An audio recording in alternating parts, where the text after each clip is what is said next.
A busy morning for Ilara. The clatter of silver on stone was a familiar rhythm to Ilara, one that often filled the pre-dawn quiet of the castle's scullery. Today, however, it was accompanied by a nervous flutter in her own chest, mirroring the frantic dance of the dust motes in the slivers of light piercing the high, arched windows. She polished, her movements precise and practiced, each spoon and goblet gleaming under the careful ministrations of her cloth. A soft, wordless hum escaped her lips, a tune her grandmother used to sing, conjuring images of sun-drenched meadows rather than the cold, echoing halls of the Alpha King's stronghold. Her dream wasn't grand. She didn't aspire to gilded gowns or a life of leisure. Ilara simply yearned for a quiet cottage, perhaps with a small garden, where the only demands on her time would be the tending of herbs and the mending of simple fabrics. A peaceful existence, away from the constant hum of court politics and the heavy weight of expectations. Today, though, marked the beginning of a different kind of future for the kingdom. The selection ceremony, where the Alpha King would choose his Luna. The thought made the hairs on her arms prickle. "Morning, Ilara. You're up with the moon today," came a cheerful voice, startling her from her reverie. It was Maid, her cheeks flushed, already wrestling a heavy linen basket twice her size. Maid, ever the optimist, seemed to thrive on the chaos that seized the castle on such important days. Ilara offered a small, shy smile. Someone has to make sure His Majesty's breakfast gleams like his crown. She gestured to the pile of freshly polished cutlery, reflecting the nascent light like scattered jewels. Maeve set down her burden with a grunt. "You and your impossibly clean silver. Mine usually just looks less dirty." She paused, her gaze drifting towards the grand staircase visible through the archway. "Are you excited for the ceremony? Everyone's buzzing like a disturbed beehive." Ilara's hum faltered. Excited isn't quite the word. Apprehensive, perhaps. It feels momentous. She picked up a particularly ornate goblet, tracing the intricate carvings with her thumb. A new Luna. That changes everything for the court, doesn't it? Maeve nodded, leaning against the cold stone pillar. "Aye, and for us too, I suppose. A new mistress to please, new routines to learn, though, truthfully, I'm more excited about the feast tonight. They say the kitchens are preparing a boar-roasted whole, and enough spiced wine to float a small ship." Ilara chuckled softly. "You always find the silver lining, Maeve." Her own thoughts were more somber. The selection of a Luna was a delicate dance of power, alliances, and ancient traditions. It brought with it the promise of stability, but also the potential for upheaval. She had seen enough court intrigue in her short life to know that change, even good change, rarely arrived without its share of turbulence. As the morning wore on, the castle truly did begin to buzz. Footsteps echoed louder in the corridors, voices carried from distant rooms, and the scent of roasting meats mingled with the sharp tang of cleaning solutions. Ilara moved through it all with practiced efficiency, her steps light, her presence almost ethereal. She helped transport platters of steaming pastries to the breakfast hall, her hands steady despite the frantic pace. She straightened tapestries that had shifted in the night, her keen eyes missing no detail. Her final task before the main event was perhaps the most crucial: preparing the Alpha King's personal chambers. The heavy oak door swung open with a soft groan, revealing a room of understated grandeur. Rich tapestries adorned the walls, depicting ancient hunts and mythical beasts. A massive four-poster bed, draped in crimson velvet, dominated the space. But it was the dressing table that drew Ilara's attention. Upon a velvet cushion lay the ceremonial pendant, the symbol of the Alpha King's office, to be worn only on the most significant occasions. It was crafted from ancient silver, intricately twisted into the form of a snarling wolf's head, its eyes twin shards of polished obsidian. In its maw, a single flawless moonstone pulsed with a soft inner light. Ilara had seen it many times, polished it herself with the utmost care, yet its beauty never failed to captivate her. She picked it up, the cool metal a stark contrast to her warm fingertips. The weight of it was surprising, a tangible representation of the power it symbolized.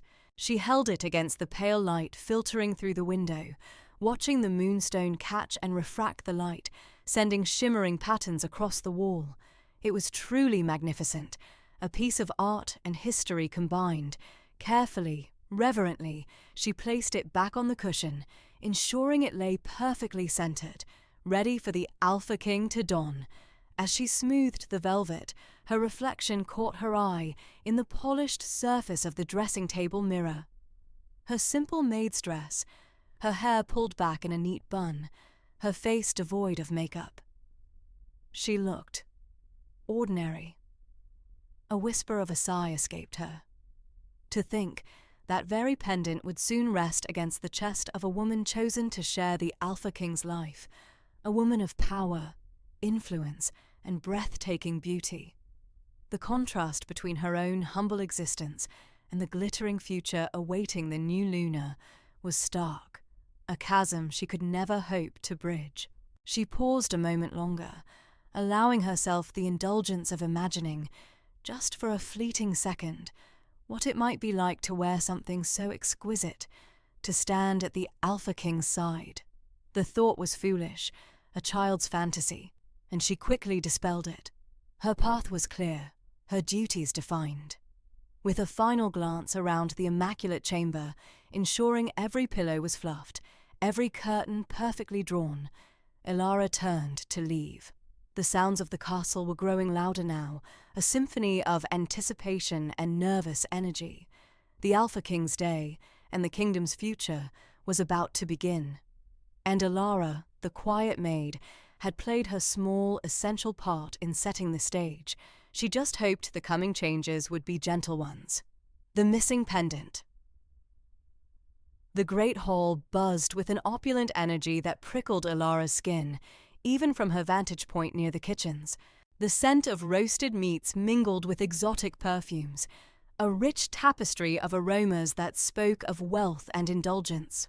Torches flickered in their sconces, casting dancing shadows across tapestries depicting ancient battles and legendary kings. Ladies in gowns of silk and velvet, their hair intricately braided and bejeweled, whispered behind delicate fans. Lords in tailored tunics, their swords glinting at their hips, boomed with laughter. At the heart of it all stood King Theron, a formidable figure even from a distance. His silver-streaked hair was pulled back from a stern, chiseled face, and his eyes, a startling shade of amber, swept over the assembly with a practiced gaze. He wore a tunic of deep emerald, embroidered with the royal crest, and a heavy, gold-link chain rested against his broad chest. Ilara watched as the chosen maidens, each more beautiful than the last, were presented before him. Their faces were a mix of eagerness and apprehension, their hopes palpable even across the distance. She could practically taste the ambition radiating from them. Her task for the evening was to ensure the wine flowed without interruption, a humble duty that kept her mostly out of sight. Still, the grandeur of the ceremony was impossible to ignore.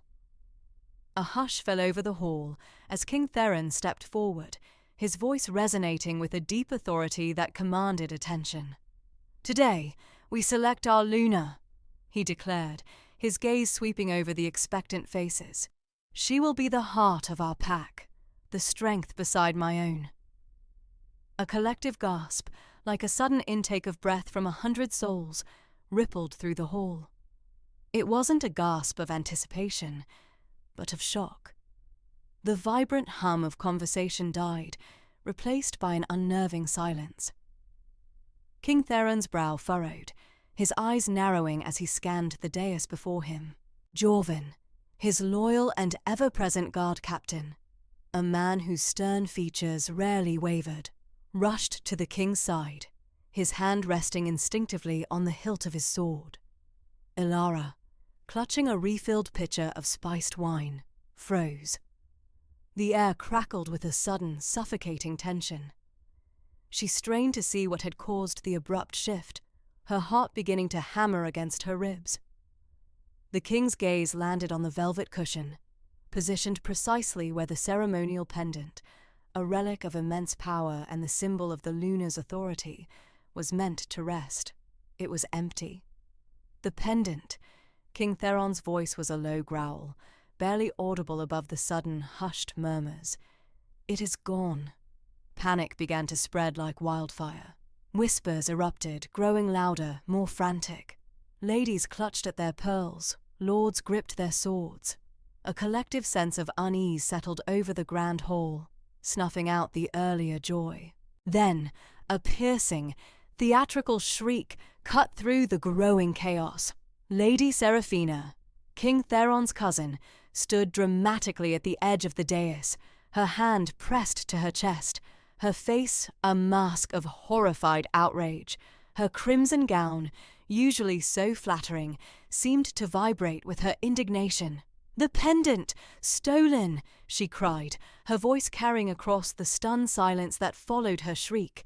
Her eyes, narrowed and sharp, swept over the assembled guests, then landed with unnerving precision on Ilara, who stood frozen near the kitchen entrance, the heavy pitcher still clutched in her trembling hands. It must be her. Lady Seraphina's finger, adorned with a glittering sapphire ring, pointed accusingly at Ilara. "I saw her earlier, lurking near the ceremonial chamber, polishing the very pendant. Such a lowly scullery maid, with no business being so close to such a precious artifact." All eyes, including King Theron's piercing amber gaze, swiveled to Ilara. The weight of their collective scrutiny was a physical blow. The wine pitcher slipped from her numb fingers, shattering on the polished stone floor, the crimson liquid spreading like spilled blood. Her breath hitched in her throat, her mind a dizzying whirl of terror and disbelief. Accused, falsely. The word echoed in her head, cold and terrifying. The dreams of a quiet life, so recently cherished, evaporated into the electrified air of the great hall, banished into the cold.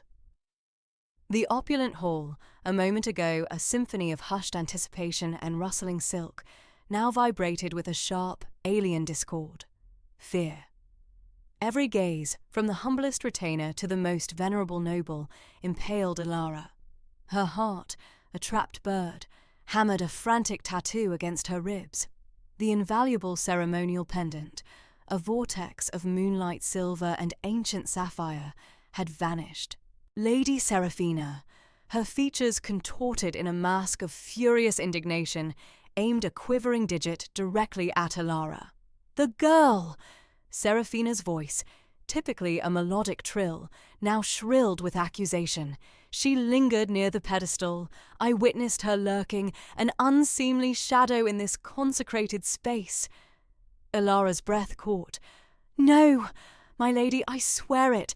I was merely clearing used goblets. I would never." Her voice, thin and reedy, struggled to pierce the burgeoning clamour. Hot, stinging tears welled, blurring the unforgiving faces of the crowd.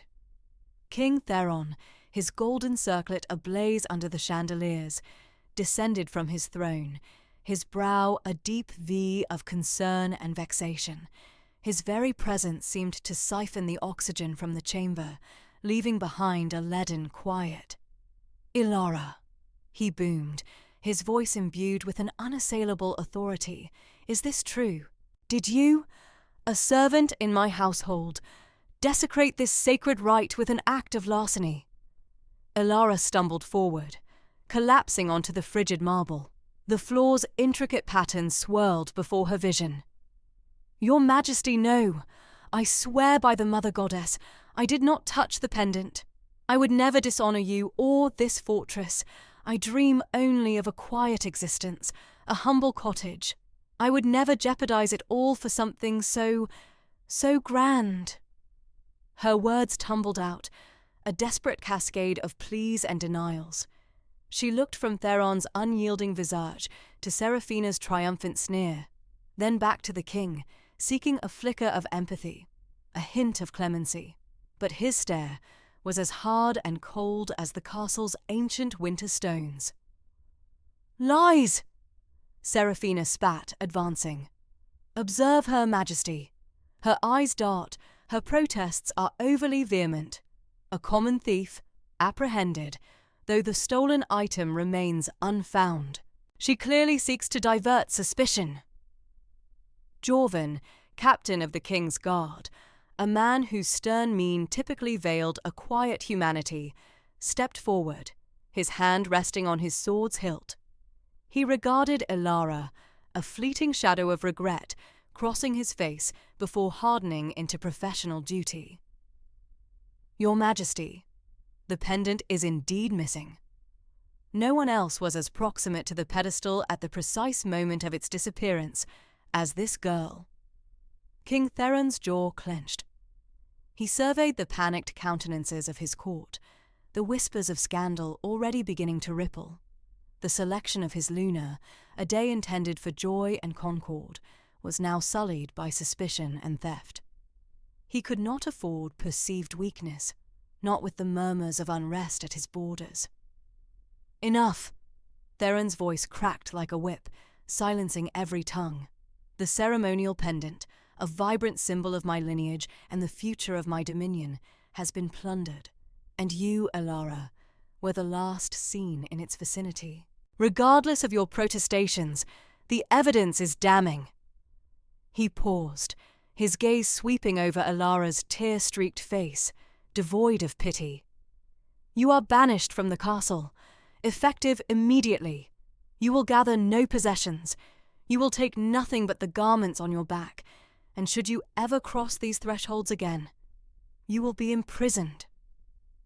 The words struck Elara like physical blows. Banished, stripped of everything. Her small room, her meagre belongings, the only home she had ever known, were suddenly wrenched away. The quiet life she dreamed of, the small cottage, now seemed an unattainable chimera. She was nothing, had nothing, and now nowhere to go. "No, please!" Elara cried, scrambling to her feet, her voice hoarse with despair. She tried to reach the king, but Jorvan's strong hand gently, yet firmly, intercepted her. "It is done, Elara," Jorvan said, his voice surprisingly soft for a man of his stature, though his eyes offered no solace. "Come." He led her, not roughly, but with an unwavering resolve, through the gaping doors of the main hall. The grand procession of nobles and hopeful Lunas parted before them like a sea, their faces a mixture of morbid curiosity and detached relief that the fate was not theirs. The long, echoing corridors, once familiar, now felt alien and menacing. She could discern the muffled sounds of the castle, the distant clatter from the kitchens, the faint strains of a lute from a distant parlour. Sounds of a life that was irrevocably no longer hers. Finally, they reached the massive oak doors of the castle's main entrance. The heavy bolts groaned open, revealing the unforgiving twilight beyond. A biting wind whipped through the aperture, carrying the scent of damp earth and the distant roar of the city. Jorvan guided her over the threshold. The cobblestones, slick from recent rain, glimmered under the fading light. Elara turned, looking back at the imposing fortress that had been her world, the towering battlements, the flickering torches in the guard towers, the stained glass windows depicting ancient kings and queens, all stood as silent, unyielding arbiters. Jorvan stood framed in the doorway, his silhouette stark against the light of the inner courtyard. He watched her for a moment, his expression unreadable, before the immense doors groaned shut, severing her connection to everything she knew. The sound reverberated through the empty street, a final, definitive pronouncement. She was utterly alone, the cold bit at her exposed skin mirroring the chill that had settled deep within her heart. Tears, no longer restrained, streamed down her face as she walked, aimlessly at first, then with a growing sense of desperation, into the encroaching darkness of the city, banished into the cold. A glimpse of despair. Ilara's stomach ached with a deep, persistent void, a more constant companion than her own shadow. Days blurred into a monotonous cycle of fruitless searching and grim endurance. Her hands, once soft from polishing silver, now bore calluses and ingrained grime from endless sifting through refuse.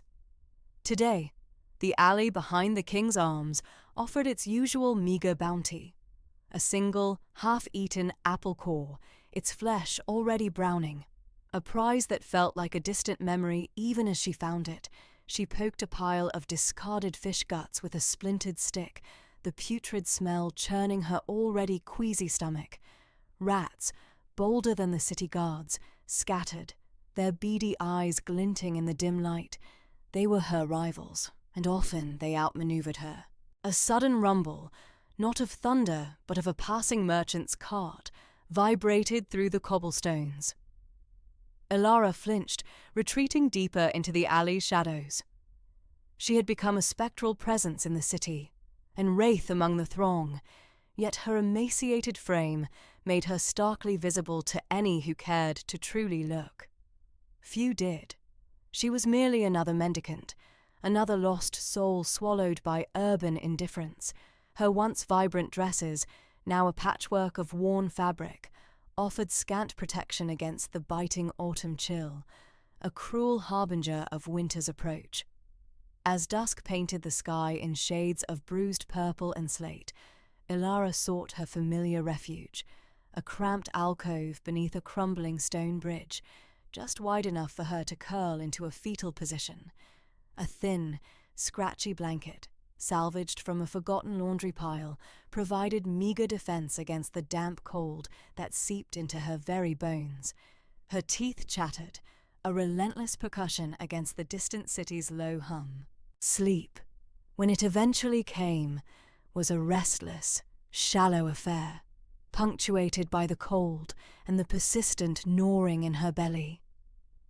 Sometimes, in the deepest hours before dawn, her thoughts drifted to the castle, the warmth of the servants' quarters, the aroma of fresh-baked bread from the kitchens, the soft murmur of friendly voices. She recalled the plush carpets beneath her feet, the luxury of a full, hot meal, even if it was just stew.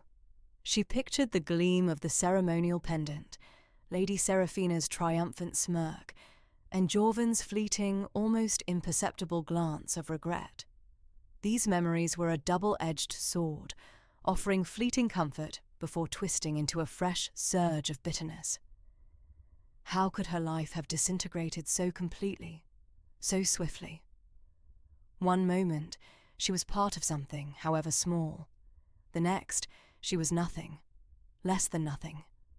The sheer injustice of it all still smouldered within her. A slow, burning ember. She hadn't stolen the pendant. She hadn't even touched it.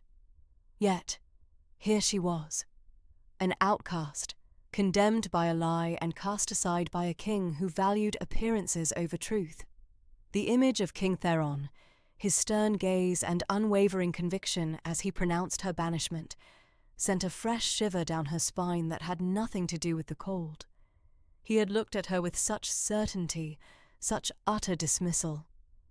It was a wound that festered, more painful than any physical hunger. A wave of dizziness washed over her, and she squeezed her eyes shut, pressing her forehead against the cold stone. Her body was failing, protesting against the relentless hardship.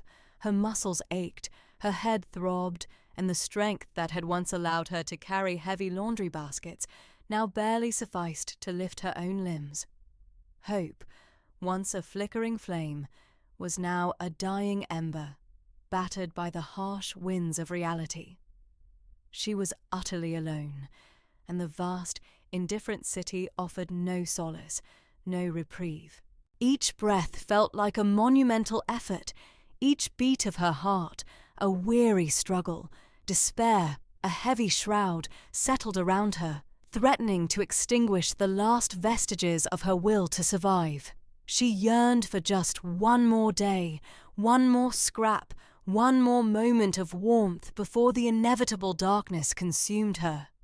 But even that small prayer felt hollow, echoing unanswered in the silent, unforgiving night. The King's secret patrol, the city's heartbeat, was a foreign rhythm to King Theron, a dissonant symphony compared to the hushed grandeur of the castle. Tonight, however, he sought that very discord. Cloaked in a simple dark tunic, his face shadowed by a low hood, he moved through the narrow alleyways, a solitary shadow amongst the flickering lamplight and the deeper pools of urban night. He yearned to grasp the true pulse of his kingdom, to peer beyond the polished pronouncements of his advisers and the orchestrated contentment of the court. His previous attempts to connect with his people, however well-intentioned, often felt like observing a play where everyone knew their lines, performing for the crown. Tonight, there would be no performance. The air grew heavy with the scent of stale ale and cooking fires, mingling with something sharper, more acrid, the smell of desperation, perhaps. He passed merchants packing away their wares, their tired faces etched with the day's struggle. Laughter spilled from a tavern, quickly swallowed by the general hum of the city. He kept to the periphery, a silent observer, his stern gaze softening only slightly as he took in the raw, unvarnished reality of his subjects' lives. He had always prided himself on his unwavering conviction, his ability to discern truth from deception, yet the events of the lunar selection still pricked at the edges of his memory, a persistent, minor irritation. The swift judgment, the pronouncements based on circumstantial evidence, it had all seemed so clear then. Now, amidst the grit and shadows, the certainty felt less absolute. As he turned down a particularly narrow passage, where the lamplight struggled to penetrate, a subtle movement caught his eye. Curled against the cold stone of a crumbling wall, shrouded in what looked like a tattered blanket, was a figure. Small, frail, almost swallowed by the encroaching darkness. A stray dog, perhaps. But as he drew closer, the distinct silhouette of a human emerged, hunched and still. A sudden sharp intake of breath caught in Theron's throat.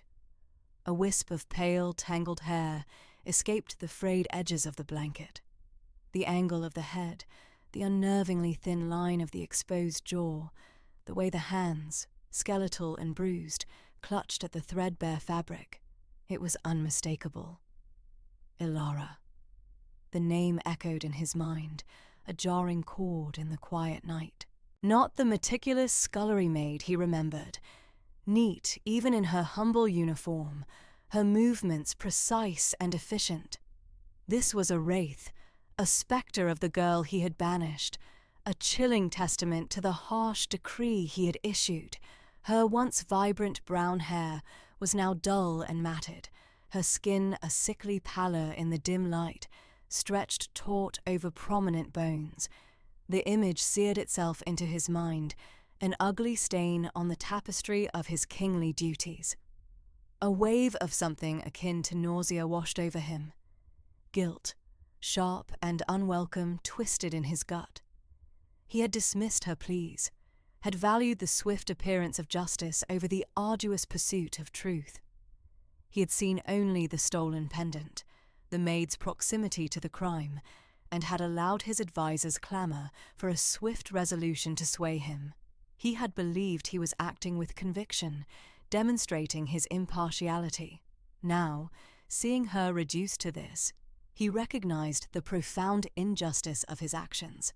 Her quiet dignity during her banishment, the way her eyes had met his, not with defiance but with a profound, quiet despair. It all flooded back, demanding re-evaluation. He stood frozen for a long moment, the chill of the night seeping into his bones, mirroring the sudden coldness in his heart. His first instinct was to retreat, to vanish back into the shadows, to pretend he hadn't seen, hadn't recognized. But then, another impulse, stronger, more insistent, rose within him. This was not merely a forgotten servant. This was a consequence of his judgment, a living, breathing testament to a potential error in his reign. He took a careful step closer, his boots silent on the cobblestones. He could hear her shallow, ragged breathing now, a fragile sound in the vast silence of the alley. She shivered, a violent tremor that shook her entire frame. He needed to act. But how?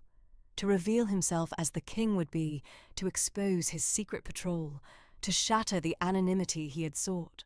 To ignore her was unthinkable. The weight of his crown, usually a source of strength, suddenly felt like an oppressive burden. He, the Alpha King, who commanded armies and decreed laws, found himself paralyzed by the sight of one starving girl, a girl he had condemned. His mind raced, sifting through options. He couldn't simply leave her. His conscience, long quieted by the demands of kingship, now screamed its dissent. He had to help her, not as the king, but as a man who had made a terrible mistake. A plan, tentative and fraught with risk, began to form in his mind. He would not leave her to perish in the cold. Not now. Not when the truth, or at least the shadow of it, had finally found him. A hidden sanctuary. The city's pulse, usually a vibrant thrum against the soles of Theron's boots, felt muted, distant, as he navigated the winding alleys. Ilara, feather-light in his arms, was a fragile testament to the brutal efficiency of his previous judgment. Her breathing was shallow, a faint puff against his tunic, and the sharp angles of her body spoke of starvation that twisted his gut with a cold, insistent ache. He kept his face shadowed, his cloak drawn tight, a commoner among commoners, yet the weight he carried was far from ordinary. Every shadow seemed to stretch, every distant laugh to mock the grim cargo he bore. He bypassed the main gates, instead veering towards a crumbling section of the outer wall, known only to a select few. A hidden lever, disguised as a loose stone, gave way to a narrow, forgotten tunnel. The air within was damp, and smelled of earth and forgotten things, a fitting path for a forgotten soul. Theron moved with practiced ease, his wolf's heightened senses guiding him through the Stygian blackness. He could feel the faint tremor of Ilara's body, a shiver that had nothing to do with the chill of the passage and everything to do with the fever that burned beneath her skin. The tunnel eventually opened into a small, disused storeroom within the castle's ancient foundations, a place for forgotten tapestries and cracked earthenware. From there, another hidden door, disguised as a section of rough-hewn wall, led to a network of servant passages. These were not the bustling thoroughfares used by the daily staff, but rarely trod routes, secret arteries that pulsed with the castle's hidden life. He knew them all, every twist and turn, every creaking floorboard. He navigated them now, with a quiet urgency, his mind a whirlwind of guilt and a fierce, unfamiliar determination. He finally emerged into a small, private antechamber, one he had repurposed years ago as a clandestine study, its existence known only to him. It was a comfortable space, with a small hearth and a plush, if slightly faded bed tucked into an alcove. Gently, carefully, he laid Ilara down, her head lolled to the side, a wispy strand of hair clinging to her damp forehead. The soft lamplight cast long, dancing shadows, momentarily softening the harsh reality of her emaciated form. He peeled away the threadbare blanket she was wrapped in, revealing skin that was a mosaic of bruises and scratches. He had seen battle wounds far less disturbing. He moved quickly, stoking the embers in the hearth until a cheerful blaze crackled, chasing away the chill. He then located a fresh change of clothes, a soft, plain tunic and trousers, far too large for her, but clean. He fetched a bowl of cool water and a clean cloth, his hands surprisingly gentle as he dabbed at the grime on her face, revealing the faint freckles he remembered from their brief, unfortunate encounter. The fever was raging. It was hours later, the castle settling into its nocturnal hush, when Alara stirred. Her eyes fluttered open, unfocused, then widened slightly as they took in the unfamiliar surroundings. The warmth of the bed, the gentle glow of the fire, the clean scent of linen. It was all a stark contrast to the cold, hard ground and the stench of the alley. Confusion clouded her gaze, quickly followed by a flicker of fear. She tried to push herself up, a weak, desperate tremor running through her limbs. Easy. Theron's voice was a low rumble, devoid of its usual kingly command. He had shed his commoner's disguise, and now sat by the bedside, his royal tunic replaced by a simple, unadorned shirt. He looked tired, his eyes shadowed, but his gaze was steady, remorseful. Alara flinched, her eyes widening further as she finally recognized him, the Alpha King, the man who had banished her. A strangled gasp escaped her lips, a sound of pure terror. She recoiled, pressing herself back against the pillows, as far away from him as possible. Theron held up a placating hand. "You are safe here, Alara. No one will harm you." His voice was soft, laced with an unfamiliar tenderness. "You are very ill. I brought you here to recover." Her eyes, still wide with fear, darted around the room, searching for an escape, for a trick.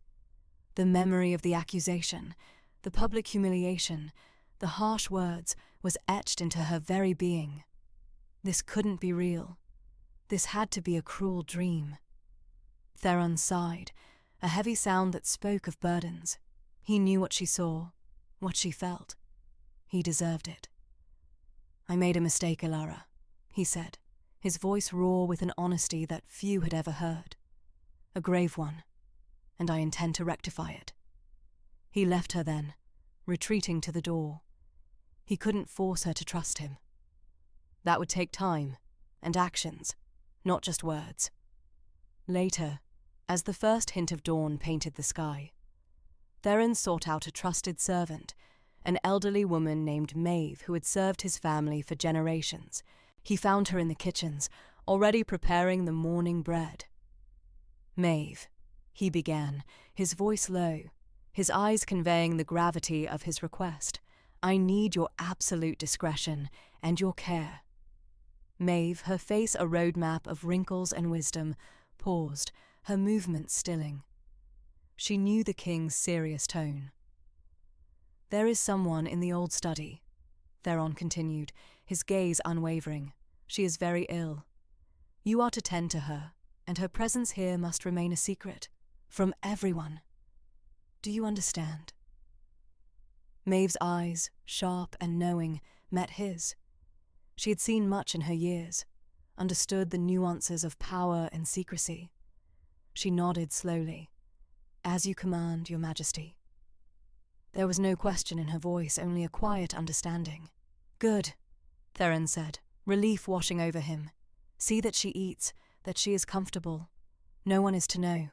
Not my mother, not the council, not even the other servants. Only you and I." He hesitated, then added, his voice dropping to a near whisper. "Her name is Alara." Maeve's eyes widened imperceptibly, a flicker of recognition passing through them. She had heard the whispers, the rumors of the banished scullery maid, but she simply nodded again, her lips pressed into a thin, determined line. "I understand, Your Majesty." As Theron turned to leave, a faint hope stirred within him. This was merely the first step, a fragile beginning. But for the first time in weeks, the crushing weight of his guilt felt a little lighter. Whispers of doubt, The mingled scents of lavender and antiseptic clung to the air, a stark contrast to the city's fetid breath Ilara had only just escaped. A mattress of unfamiliar softness cradled her aching body. The fever's grip mercifully loosened, leaving behind a fragile clarity. Maeve, Theron's trusted confidant, had just fed her a thin broth with surprising gentleness. Now Theron himself, still in the unadorned tunic and trousers he'd worn while tending her, occupied a stool beside the bed, his gaze a palpable weight. He had promised answers, an audience. The thought knotted her stomach with renewed apprehension. You wanted to know, she rasped, her throat parched despite the broth. He gave a slow nod, his expression a carefully guarded cipher. About that day, the lunar selection. Tell me everything, Ilara. From the moment you woke, her mind, still adrift, began to reel back, assembling fractured memories. It's mostly a blur, she began, her voice a reedy whisper. Such a commotion. Lady Seraphina was demanding, always. A fleeting, bitter smile touched her lips. I was assigned to her chambers, helping her dress, fetching things, the pendant. Her eyes flickered to his. She insisted on wearing it. Called it a good luck charm from her grandmother. Theron's jaw tightened almost imperceptibly. Continue. I helped her into her gown, a heavy emerald silk. Jewels glittered everywhere. The pendant lay on her vanity, near the window.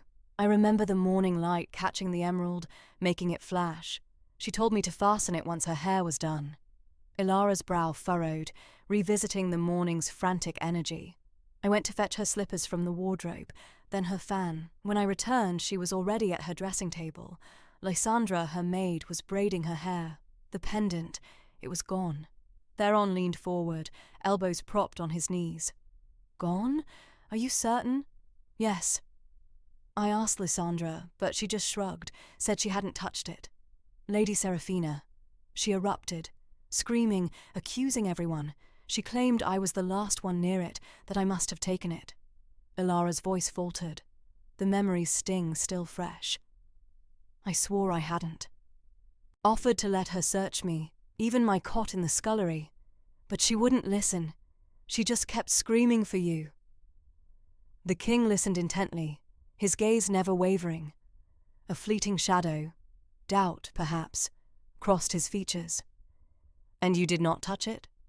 No, I swear on my life. I saw it on the vanity, glittering. Then I turned my back for the slippers, then the fan.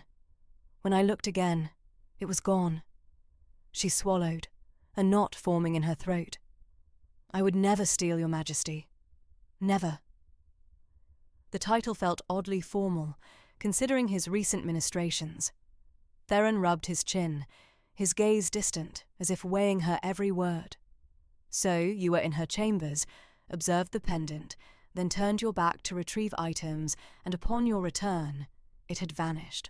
Lysandra was also present, braiding Lady Seraphina's hair. Yes, Ilara confirmed, her voice barely audible.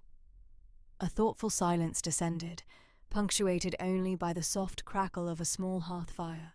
Theron's brow furrowed, his eyes narrowed in contemplation. Lysandra, he murmured almost to himself. Was she there the entire time you were fetching the slippers and the fan? Ilara hesitated. I don't know. I wasn't watching her. I was focused on Lady Seraphina's demands. Lysandra seemed engrossed with the hair. Theron rose and walked to the window, his back to her. The city outside offered a muted hum, oblivious to the quiet revelations unfolding within the castle walls. He stood there for an extended moment, lost in thought. Ilara's sparse details, though few, contained subtle inconsistencies that began to grate. Seraphina's immediate, unshakable certainty, her refusal of a search, her swift summons for him. It all felt too neatly arranged, too perfectly orchestrated. a cold dread began to seep into Theron's resolve. He had been so quick to judge, so eager to uphold the law, to protect the sanctity of the lunar selection. He had been blind. He turned back, his expression grim. "Rest, Elara. We will speak more later." His voice was low, imbued with a new determination. "But know this, I will look into this, quietly." Elara merely nodded, too spent to question, too cautious to hope.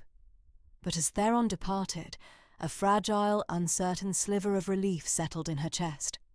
A whisper of doubt, it seemed, had finally reached the king's ears. The hidden truth, the oppressive silence of the castle, felt heavier than usual to Theron. Elara's recounting of that night, the fear in her eyes, the raw injustice in her voice, had chipped away at the carefully constructed facade of his own memory. He had been so quick to condemn, so eager to believe the loudest voice, the one that served his perceived order. Now, the weight of that haste pressed down on him, a crushing burden of guilt. He promised her he would look into it, but the words felt hollow even to his own ears. He needed to do more, to right the wrong he had so carelessly inflicted. His opportunity arose 2 days later. Lady Seraphina, ever the demanding one, had announced her intention to visit her ailing aunt in the neighbouring duchy, a journey that would span at least 3 days. Theron saw his chance.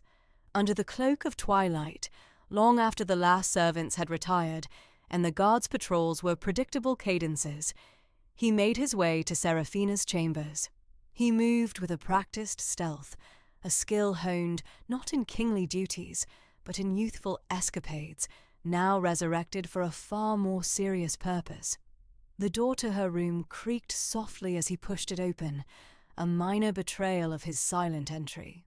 Inside, the air was heavy with the scent of lavender and something cloyingly sweet, a perfume Seraphina favoured. The room was opulent, overflowing with silk draperies, polished mahogany, and ornate silver trinkets, a stark contrast to the sparse, cold cell Elara had been thrown into. His gaze swept over the vanity, the bed draped in velvet, the meticulously arranged wardrobe. Where would someone hide something so valuable, yet want it close? He started his search methodically, his fingers tracing the edges of drawers, testing the firmness of the floorboards beneath the heavy Persian rug. He checked behind tapestries, inside ceramic vases, and even underneath the plush cushions of a chaise lounge. Nothing. A knot of frustration began to tighten in his stomach. Had Elara been mistaken? No. His gut rebelled against the thought. Her conviction had been absolute. He moved to the large, intricately carved wardrobe that dominated one wall. Its doors, adorned with gilded vines and mythical creatures, swung open silently at his touch. Inside, a rainbow of gowns hung in neat rows, each more elaborate than the last. He ran his hand along the back panel, feeling the cool, smooth wood. And then a slight unevenness, a barely perceptible seam. His breath hitched. He pressed gently, then more firmly, along the line. With a soft click, a section of the back panel recessed inward, revealing a shallow cavity behind it. His heart pounded a frantic rhythm against his ribs. This was it. Reaching inside, his fingers brushed against something cold and smooth. He pulled it out. The moonlight, filtering through the tall window, caught the facets of the emerald pendant. It shimmered with an unmistakable green fire. The very gem he remembered Seraphina flaunting, the one she had claimed was stolen. The royal pendant, passed down through generations of queens, now clutched in his hand, found in the hidden recess of the woman who had cried theft. A wave of nausea washed over Theron. His initial judgment of Elara, swift and unyielding, now stood before him as a towering monument to his own foolishness. He had cast out an innocent, condemned her to a life of unimaginable hardship, all because he had not looked, not questioned, not listened. The anger he had felt towards Alara for the supposed theft now turned inward, a searing indictment of his own character. He carefully placed the pendant back in its hidden compartment, the click of the panel closing sounding like a death knell to his past self. He had been so blinded by the perceived insult to his authority, so quick to defend the honor of a noblewoman, that he had overlooked the simplest truth. A scullery maid had no means to dispose of such a conspicuous item, nor any reason to keep it. Seraphina, however, had motive in spades, to cause a disturbance, to draw attention, perhaps even to eliminate a perceived rival, however lowly. The realization settled deep within him, cold and heavy. He hadn't just made a mistake. He had committed a grave injustice, and now he had to undo it, not just for Alara, but for the very soul of his kingship. The kingdom needed a just ruler, not a hasty judge. He had found the truth, but the path to revealing it, and to Alara's complete vindication, would be fraught with peril. He knew Seraphina would not relinquish her hold on power or her secrets easily. Confrontation and confession. A single heavy knock reverberated through the antechamber, announcing Seraphina's return. Theron, seated at the grand oak table, the emerald pendant glinting mockingly on the dark wood before him, felt a knot tighten in his gut. He had spent the hours since his discovery wrestling with a storm of emotions, rage, disbelief, and a crushing weight of culpability. Now, the moment of reckoning was upon them. The door swung inward with a soft creak, revealing Lady Seraphina. She moved with her usual practiced grace, her silken gown rustling faintly, a serene smile gracing her lips. Her eyes, the colour of a summer sky, met his, devoid of any suspicion. "Your Majesty," she began, a hint of weariness in her tone. "I trust my journey was not too protracted." Theron's gaze remained fixed on her, unwavering. The casual pleasantry felt like a caustic insult. "Seraphina," he stated, his voice flat, devoid of its usual warmth. He gestured to the chair opposite him. "Please sit." A flicker of something unreadable crossed her features as she registered the rigid formality of his address. The smile faltered, replaced by a subtle apprehension. She sat, her posture still impeccable, but her fingers now toyed with the delicate lace at her wrist. The silence stretched, thick and oppressive, punctuated only by the distant chime of a clock. Theron pushed the pendant across the table with a deliberate slowness. The emerald caught the candlelight, throwing a verdant gleam onto the polished surface. Seraphina's eyes widened, her breath catching audibly. The colour drained from her face, leaving her skin starkly pale against the vibrant green of the gem. "Do you recognize this, Lady Seraphina?" Theron's voice was low, yet it carried the weight of a thunderclap.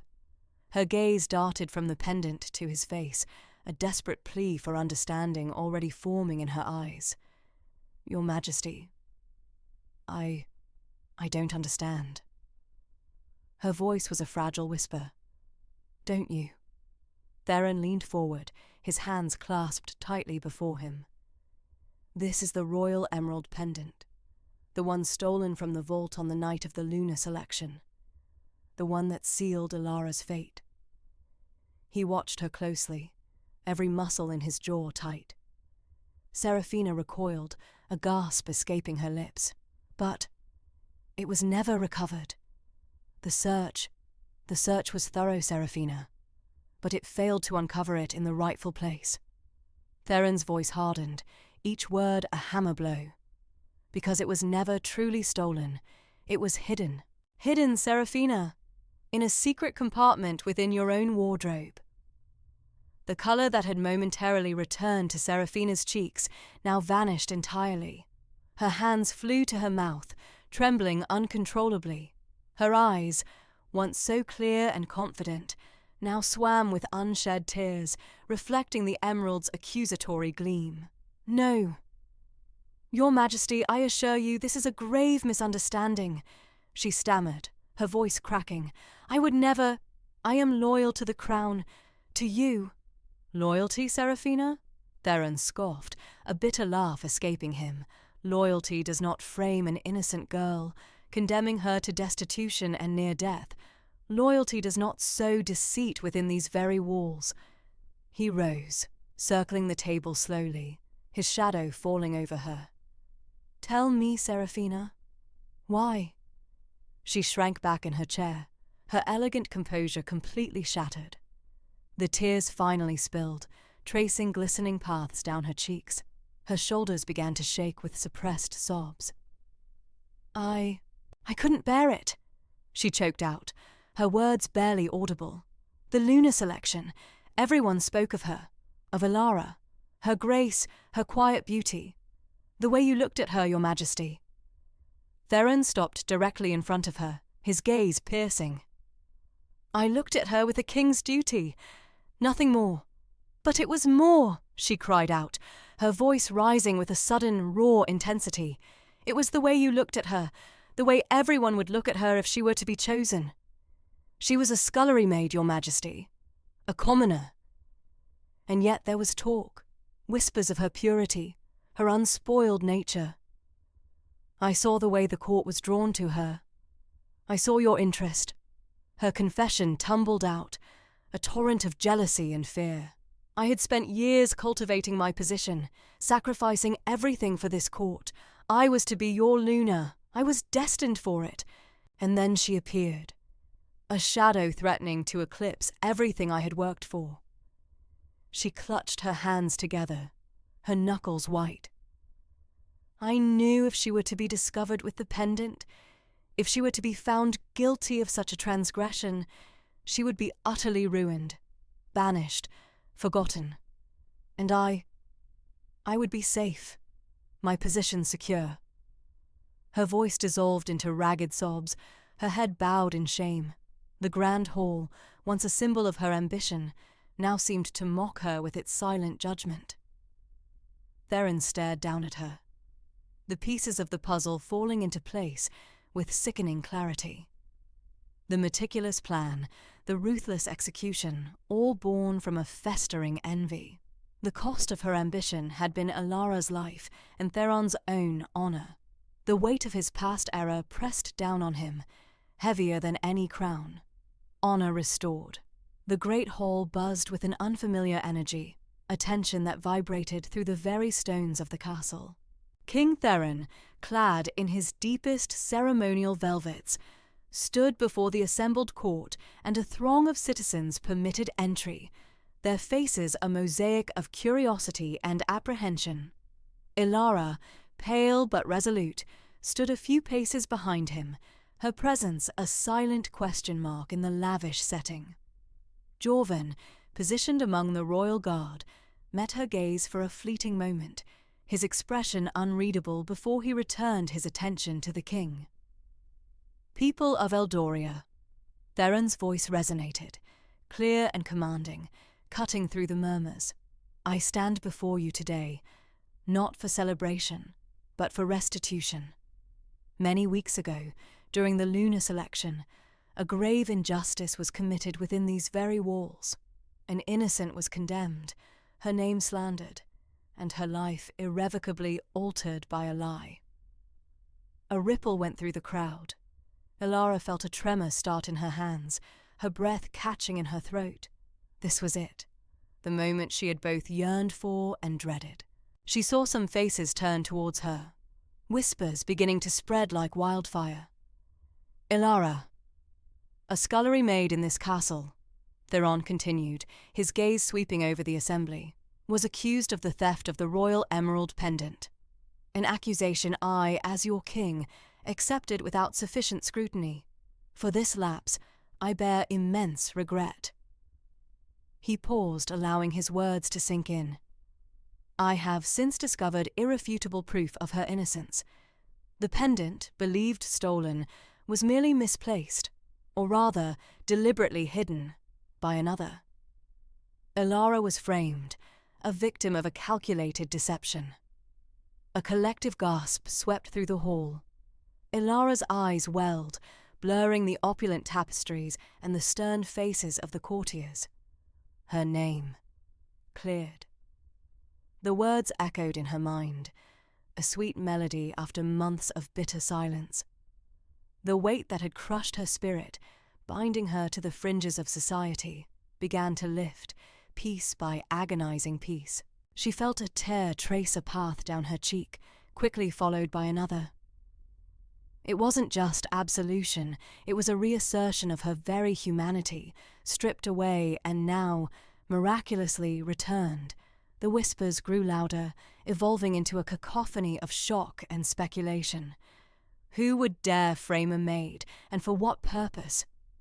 Theron raised a hand, and the noise subsided, though the air still crackled with unanswered questions. "Let it be known throughout Eldoria," Theron declared, his voice ringing with authority, "that Ilara is innocent of all charges. Her honour, unjustly tarnished, is now fully restored. She endured hardship and exile due to my error, and for that, I offer her and all of you my deepest apologies." He then turned, his eyes meeting Ilara's. A silent understanding passed between them, a recognition of shared burden, of a path forward. But words alone are insufficient, Theron continued, turning back to the astonished assembly. Actions must follow. Therefore, I offer Ilara a new position within my court, not as a maid, but as my personal advisor. The announcement struck the court like a thunderclap. A collective gasp, far louder than before, erupted. Courtiers exchanged bewildered glances, their mouths agape. A scullery maid, an outcast, now a royal advisor. It was unprecedented, an affront to generations of tradition and hierarchy. Ilara herself stumbled back a step, her mind reeling. Advisor. The words were alien, impossible. She has seen the true face of this kingdom, felt its harsh realities, and navigated its treacherous currents, Theron stated, his voice unwavering, addressing the unspoken protests in the room. Her perspective, untainted by privilege, will be invaluable to me and to Eldoria. Her counsel will ensure that the voice of the common folk, so often unheard, reaches my ears. He extended a hand towards Ilara, a silent invitation. She hesitated, her gaze flickering from his outstretched hand to the incredulous faces of the nobles. Fear mingled with a burgeoning sense of defiant hope. This was not just restoration, it was elevation. A challenge, yes, but also an opportunity to prove herself, not as a victim, but as a woman of worth. She took a steadying breath, then slowly, deliberately, placed her hand in his. A ripple of murmurs, a mixture of outrage and grudging respect, swept through the hall as Theron clasped her hand firmly, a silent promise in the gesture.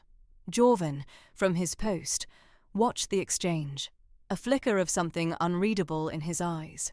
The age of convention, it seemed, was about to undergo a profound shift. A new partnership. The heavy oak doors of the royal study hushed the last murmurs of the bustling palace. Inside, the air hummed with a different kind of energy. Ilara, now impeccably dressed in a gown of deep emerald that brought out the flecks of gold in her eyes, sat across from King Theron at a polished mahogany table. Scrolls and maps, once intimidating symbols of power, now felt like tools they shared. The northern provinces report a decline in seasonal yields, Ilara stated, her finger tracing a delicate line across a parchment depicting the kingdom's agricultural lands. Her voice, once soft with subservience, now carried a quiet authority, a testament to the weeks spent by Theron's side. The early frosts were more severe than anticipated. We should consider diverting a portion of the eastern surplus. Theron leaned back in his ornate chair, his gaze fixed on her. Not with the assessing scrutiny of a monarch, but with a growing warmth. Her brow was furrowed in concentration, a stray tendril of dark hair escaping its pins to brush her cheek. He remembered that same earnest focus when she'd been scrubbing floors, though then it had been directed at a stubborn stain, not the welfare of his people. The contrast was stark, yet somehow it felt entirely natural. "A sound proposal," Theron rumbled, his voice deeper than usual. He found himself not just listening to her words, but absorbing the cadence of her speech, the subtle shifts in her expression. "But the Eastern lords are protective of their surpluses." Ilara met his gaze, a flicker of something defiant in her eyes. "They are also sworn to the crown, Your Majesty, and their people are suffering. A temporary redirection, with a promise of replenishment from the royal reserves once the harvest normalizes, should suffice. It's about demonstrating solidarity, not simply commandeering resources."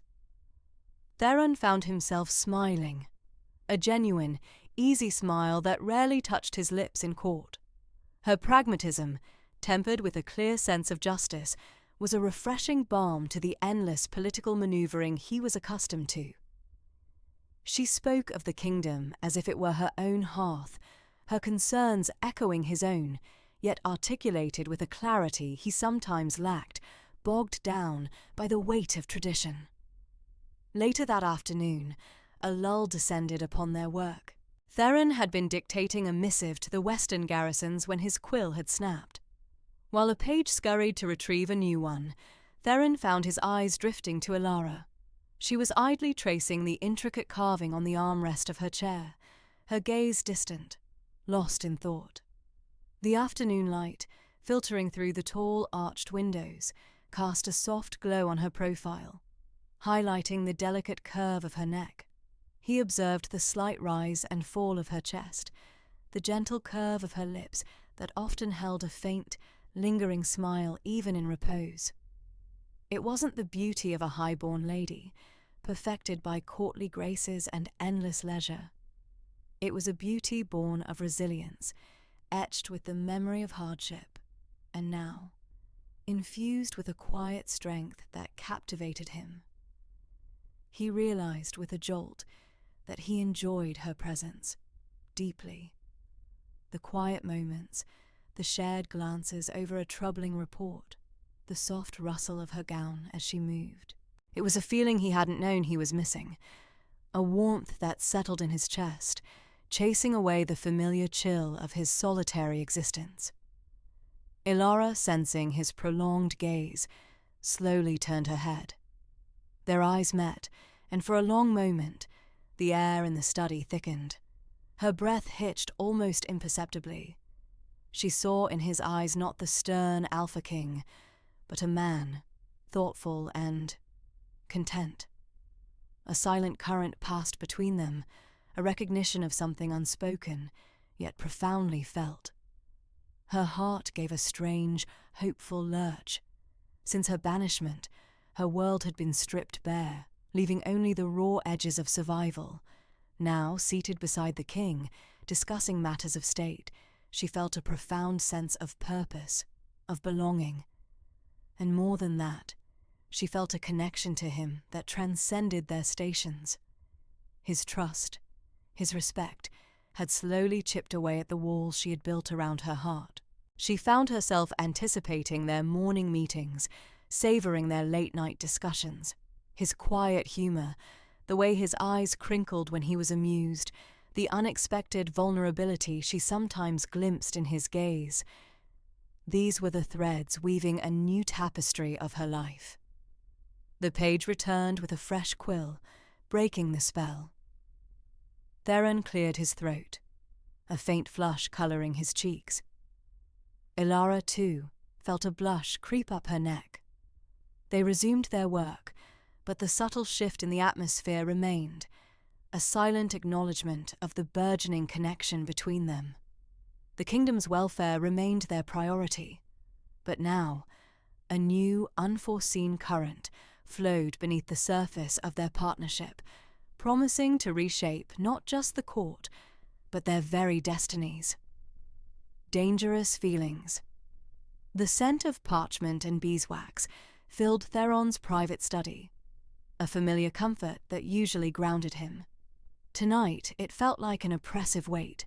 He stared at the detailed map of the northern provinces spread across his oak desk, the very one Elara had used to outline her brilliant solution. His mind, however, wasn't on soil depletion or irrigation channels. It was on her.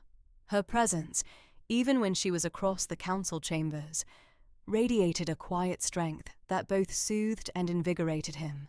He found himself anticipating their next meeting, not for the affairs of state, but for the subtle shift in her gaze when he praised her. The faint flush that touched her cheeks, the way her lips curved into a soft, genuine smile.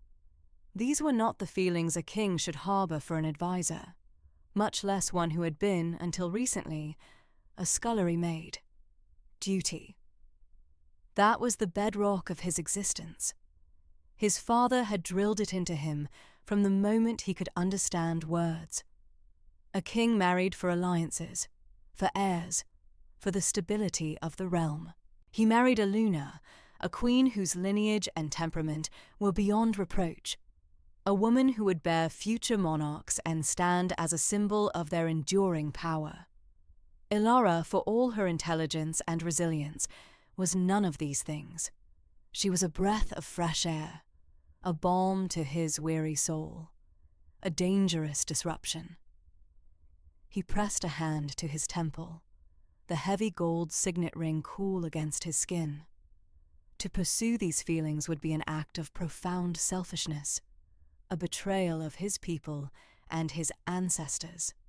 The court, already buzzing with whispers about her rapid ascent, would erupt. His family, particularly his formidable mother, would never accept it. The very foundation of the monarchy could be shaken.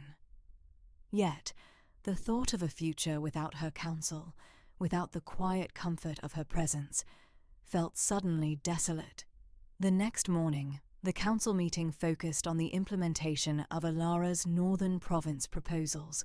She spoke with a clear, authoritative voice, outlining logistical challenges and potential solutions with a precision that left no room for doubt. Theron watched her, a knot tightening in his chest.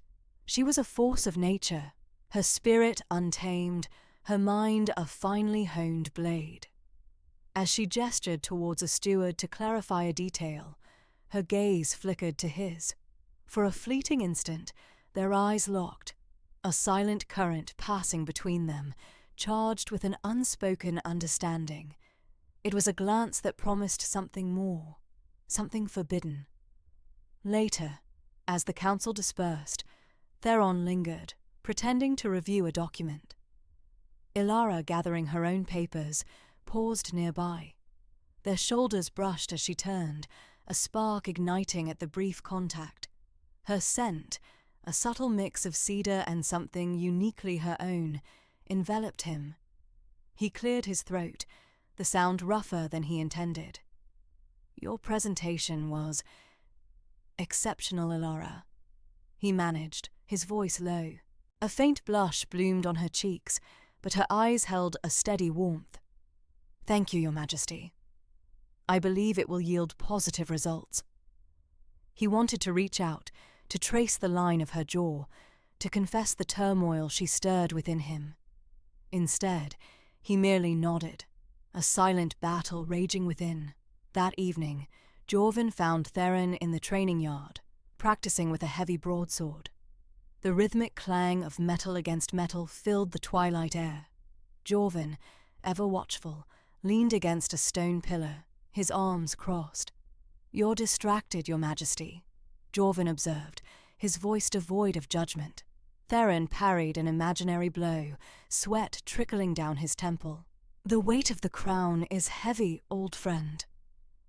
Jorvin's expression remained unreadable. Indeed, and a king's heart must often yield to its demands. Theron paused, lowering his sword. "What do you mean?" "The whispers, Your Majesty," Jorvin said, his gaze fixed on the distant castle walls. "They grow louder with each passing day. The court observes everything. Your appreciation for Lady Alara does not go unnoticed." Theron's jaw tightened. "She is a brilliant advisor, nothing more." "Perhaps to you," Jorvin replied softly. "But the kingdom expects a Luna, a consort of noble birth, of established lineage, one who can secure alliances, bear heirs, and stand as a symbol of unity. A king's choice of partner is not merely a personal matter. It is a declaration to the world." The words struck Theron like a physical blow. He knew them to be true, yet hearing them articulated so plainly, so starkly, twisted the knife in his gut. Jorvin, loyal and perceptive, was simply stating the inescapable truth. "My family," Theron began, his voice trailing off. "Your mother will never accept it," Jorvin finished, his eyes meeting Theron's with a rare intensity. "And the elders will see it as a dangerous precedent, a weakening of the royal line. It would create division, Your Majesty, at a time when the realm needs strength." Theron turned away, gazing out at the darkening sky. The stars were beginning to emerge, cold and distant. His heart, once so certain in its path of duty, now felt torn. He was the king, the ultimate authority. Yet he was also a man, yearning for a connection that went beyond titles and expectations. The feelings Alara ignited within him were dangerous, yes, but they were also the most vibrant he had ever known. He was trapped between the unyielding demands of his crown and the blossoming desire of his heart, a conflict that promised to reshape not only his life, but the destiny of his kingdom. "Our future together." The great hall thrummed with a low hum of anticipation, a nervous energy Theron felt even through his regal bearing. This day transcended pronouncements of war or treaties of peace. It was about something far more volatile, far more intimately entwined with his own heart. He stood on the dais, the crown's weight a leaden band around his brow, his gaze sweeping the assembled nobility. Their faces, usually composed masks of indifference, were alight with keen curiosity. He knew their expectation, a grand declaration of a betrothal to some distant princess, a strategic alliance to buttress his reign. He would offer them a truth entirely different. His eyes sought Alara in the front row, nestled amongst the royal advisers. She exuded quiet regality in the deep emerald gown she now favoured, her posture arrow-straight, her unwavering gaze fixed solely on him. He drew a deep breath, inhaling the scent of polished stone and aged parchment. Jorvin, at his side, offered a subtle shake of his head, a silent plea to reconsider. Theron dismissed it. He had grappled with this decision through countless sleepless nights, the stern counsel of duty warring with the undeniable current of his affection. Duty had yielded. "My lords, ladies and esteemed members of this court," Theron's voice rang out, clear and steady, slicing through the muted chatter. A profound hush descended, absolute and immediate.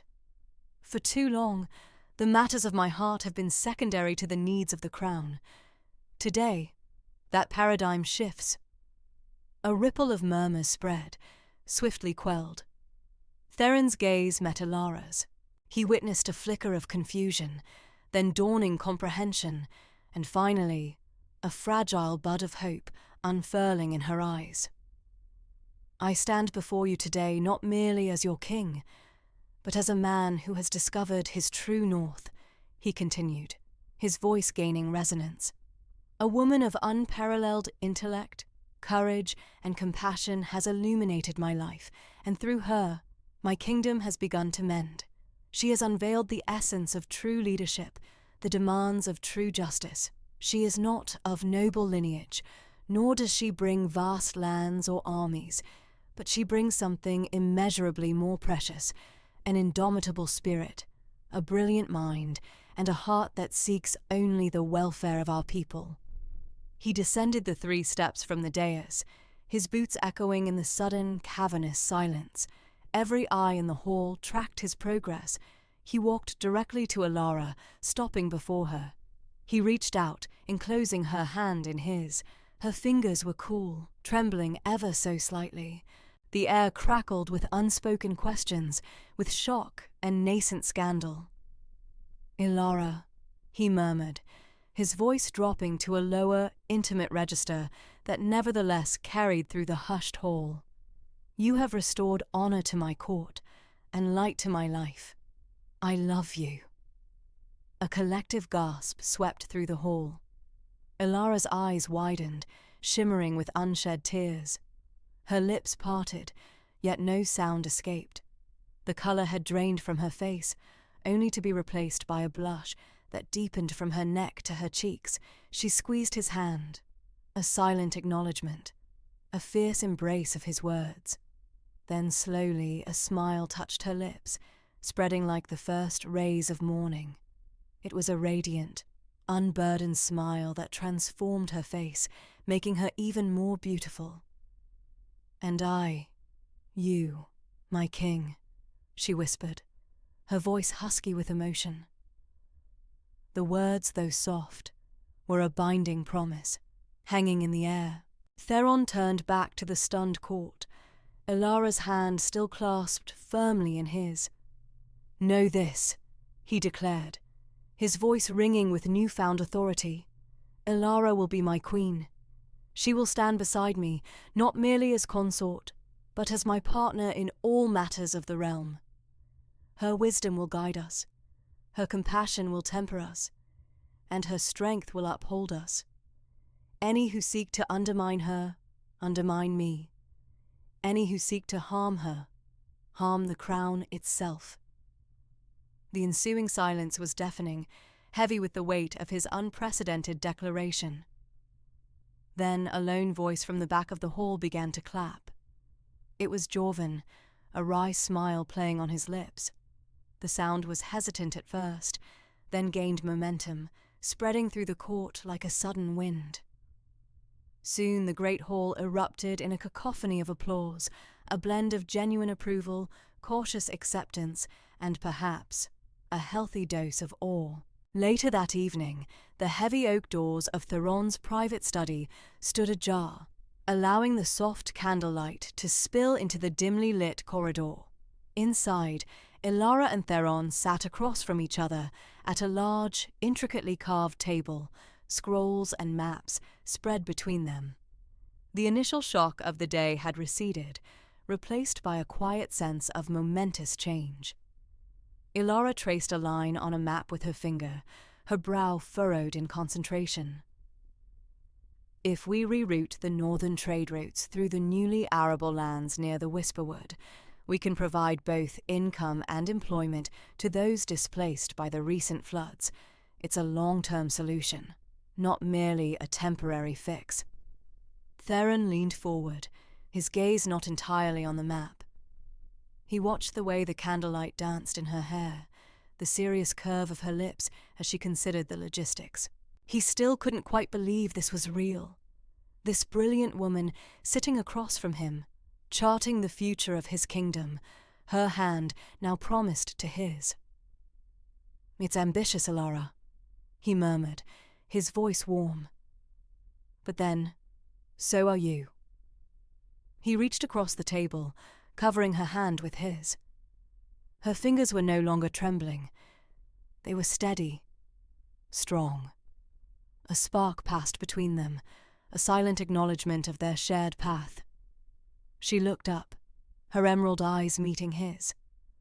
The joy from earlier still lingered, softening the edges of her usual solemnity. "Ambition for the good of the kingdom, Theron. And with you, I believe anything is possible." He smiled, a genuine, unburdened expression that had become increasingly frequent since Ilara had entered his life. "Together," he corrected softly. "Anything is possible. Together." They sat for a long moment, simply holding hands, the maps and scrolls forgotten. The scent of parchment and old ink mingled with the faint, sweet perfume Alara wore. Outside, the sounds of the bustling city had faded, replaced by the chirping of crickets. The moon, a sliver of silver in the inky sky, cast long shadows through the arched windows. They had faced down the court, defied tradition, and declared a love that would reshape a kingdom. Now, hand in hand, they would build their future, brick by painstaking brick, guided by the light of their shared vision and an unwavering belief in each other.